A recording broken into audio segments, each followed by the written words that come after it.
세상의 악과 죄를 심판하시는 아버지 하나님, 그 주님의 엄위하신 심판이 우리의 삶에 있습니다.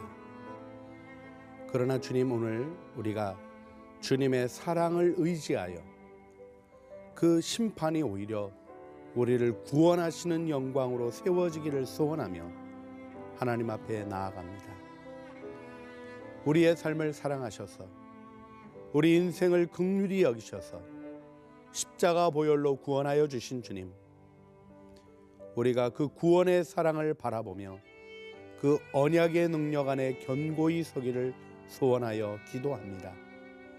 오늘도 지나간 어제에 묶이지 말게 하여 주시고 사라져버릴 인생의 일로 우리의 마음의 힘을 낭비하지 않게 하여 주시고 주님이 주신 언약의 말씀을 붙잡고 주님이 주시는 위로 안에 서서 하나님의 사랑을 증거하는 그 은혜의 길을 걷게 하여 주시옵소서. 우리 구주 예수 그리스도의 이름으로 기도합니다. 아멘.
기도로 여는 하루, 분당에 있는 창조교회 홍기영 목사입니다.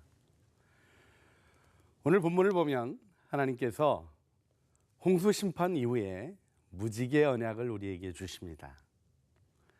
여러분, 창세기에는 아주 중요한 원초적인 근원적인 이야기가 나오는데요, 그 홍수 얘기를 읽어갈 때 여러분에게 하나님은 어떻게 느껴지십니까? 홍수로 이 세상을 심판하시는 하나님의 얼굴의 모습을 한번 생각해 보셨나요? 하나님이 화가 나셔가지고 다 부시고 버리는 그 일을 그리십니까? 아니면 눈물로 사랑하는 땅을 청소하시는 하나님의 섬김의 모습이 보이십니까? 우리는 심판이라는 주제 속에 가끔 하나님의 사랑을 잊어버릴 때가 있습니다. 하나님 앞에 변함없는 것이 있습니다. 하나님이 못하시는 것이 있어요. 그건 바로 사랑하지 않는 일을 하나님은 하지 못하십니다. 홍수 이야기의 핵심은 이겁니다. 하나님께서 방주 안에 있는 노아와 그와 함께한 짐승들과 가축을 기억하셨다. 그래서 물을 감하기 시작하셨다. 홍수의 출발에 대해서도 고통당하는 노아를 건지시는 일에 대하여 우리 주님이 언급하셨고, 홍수의 진행 속에서도 하나님은 노아와 그의 가족들과 방주 안에 흔들리는 물 안에 있는 생명들을 마음에 깊이 두셨다는 이야기가 성경에 기록되어 있습니다. 노아와 그의 가족들에게 아마 홍수는 놀라운 경험이었을 것입니다. 성경을 보면 그 전에 비 온 얘기가 안 나옵니다. 비가 왔었는지 안 왔었는지 저도 잘 모르겠어요. 그러나 분명한 것이 하나 있습니다. 그들이 경험한 비는 매우 두려운 비였습니다. 온 세상을 쓸어엎고 생명들이 죽어가는 위험한 것들을 그들은 목격해야 했습니다. 사람들이 높은 산으로 올라갑니다. 정보가 좋은 사람은 더 높은 산에 갔겠죠. 그 산 꼭대기에서 살았다 하고 이야기할 수 있을지 몰랐지만 물은 점점 차올랐고 천하의 높은 산이 다 물에 잠겼다고 성경에 기록되어 있습니다. 심판 속의 방주는 어떻게 보면 흔들리는 것이죠. 처음부터 물에 떠오를 때부터 방주는 물, 심판의 고난에 다 있습니다. 그러나 방주는 가라앉지 않습니다. 노아의 나이 500세에 거의 100년이나 되도록 이 방주를 짓게 하신 이유는 하나님의 거룩한 구원의 영광을 체험하게 하기 위한 하나님의 은총의 부르심이었던 것을 알게 되는 것이죠. 하지만 어떻습니까? 노아와 그 가족들 입장에서 비가 내리는 건 굉장히 위기스러운 일이 아니겠습니까? 사실 홍수 사건 이후에 하나님이 무지개 언약을 말씀하시는데 무지개는 언제 뜨죠? 무지개는 비 온 후에 띱니다. 비가 내릴 때 노아와 그의 아들들, 아내와 자부들은 얼마나 마음이 두려웠겠습니까? 그때 하나님이 그들에게 무지개 언약을 보이십니다. 어떻게 보면 비 트라우마에 사로잡혀서 걱정하고 근심하는 그들에게 하나님은 은혜의 길을 알려주시는 것이죠. 아름다운 무지개, 무지개가 영어로는 레인보우라고 그러죠. 사실 영어에도 이 무지개라는 말에 무기라는 의미가 담겨 있습니다. 레인보우, 비를 쏘는 활이죠. 무지개, 캐쉐트라는 이 히브리어는 무기를 뜻하는 것입니다.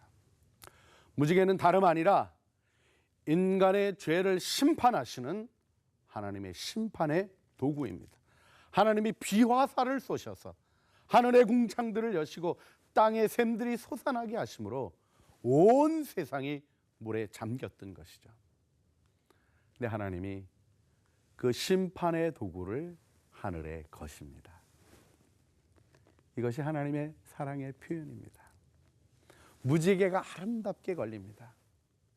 그리고 그 무지개는 우리에게 너무나 귀한 메시지를 주죠. 하나님은 우리의 연약함을 알고 계십니다. 우리의 문제를 알고 계십니다. 우리가 어떤 것으로 어려워질지를 다 알고 계십니다. 비록 홍수로 악인들이 제거되었지만 곧 다시 바벨탑을 쌓으며 반역할 인류의 역사를 하나님은 알고 계십니다. 그래서 무지개 언약을 주신 것입니다.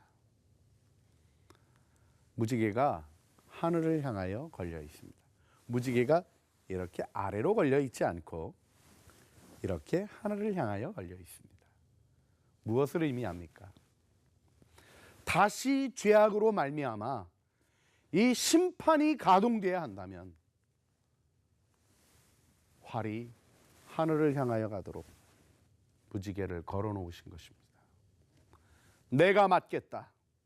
너희의 죄로 인한 심판을 내가 당하겠다. 주님이 선언하신 것입니다. 그래서 우리가 이 무지개의 언약에 십자가가 있다고 고백하는 것입니다.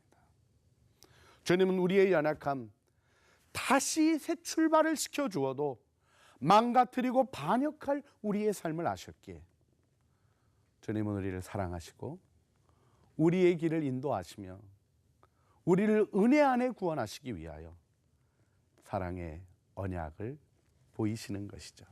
홍수가 난 후에 하나님이 다시 한번 인류에게 새 출발을 약속하시고 은혜를 주셨을 때 비가 내리면 노아의 식구들에게도 두려움이 일어나지 않았을까요? 그럼 뭐부터 생각했을까요? 홍수 났을 때 나를 구원했던 방주, 하나님이 말씀하셔서 멋들어지게 지어놓은 그 방주, 우리 가족과 이 창조의 세계를 보존했던 그 방주 생각하지 않겠습니까? 그런데 기억하시길 바랍니다. 방주의 기능은 끝났습니다. 방주는 하나님이 문을 여셨고 짐승들이 나왔습니다. 그 방주는 다시 떠오를 수 있는 방주가 아니고 다시 떠오를 일도 없는 것입니다.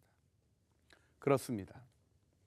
우리는 과거를 의지하도록 부름받지 않고 하나님의 새로운 언약 속에, 사랑의 언약 속에 걸어가도록 축복받은 것입니다.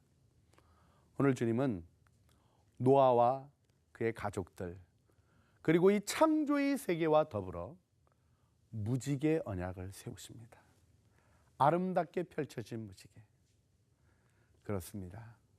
우리 주님은 갈보리 메마른 언덕에 당신의 사랑하는 아들을 우리의 죄를 위하여 매다시고 그리스도의 몸에서 우리를 위한 보혈이 남김없이 흘려지도록 우리의 죄를 담당하신 것입니다.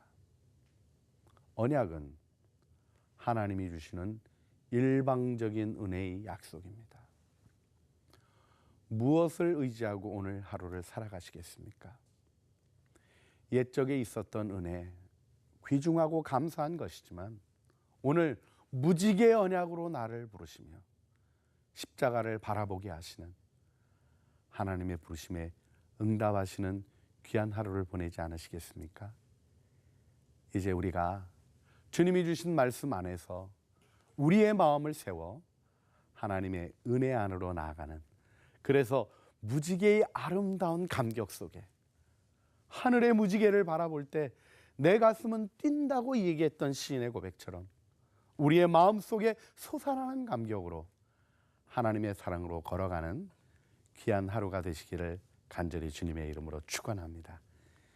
이제 우리 주신 말씀 생각하며 하나님 앞에 함께 기도하시겠습니다.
사랑과 은혜가 풍성하신 아버지 하나님,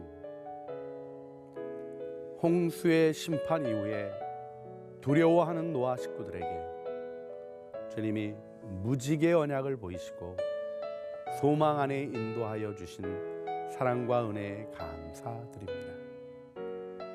저희들의 하루하루가 주님이 주신 이 은혜의 감격 속에 뛰노는 은총의 시간이 되기를 소원합니다.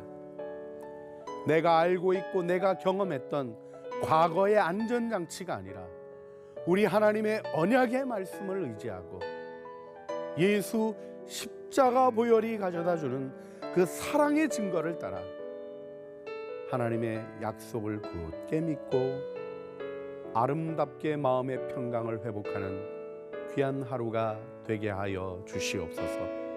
오늘도 우리를 부르신 주님, 말씀 앞에 나와 주님을 바라보게 하신 주님, 갈보리 언덕에 우리를 위하여 세우신 그 십자가의 아름다움을 느끼며 그 기쁨 안에 걸어가는 귀한 하루하루의 걸음이 되게 하여 주시옵소서. 우리 구주 예수 그리스도의 이름으로 기도합니다. 아멘.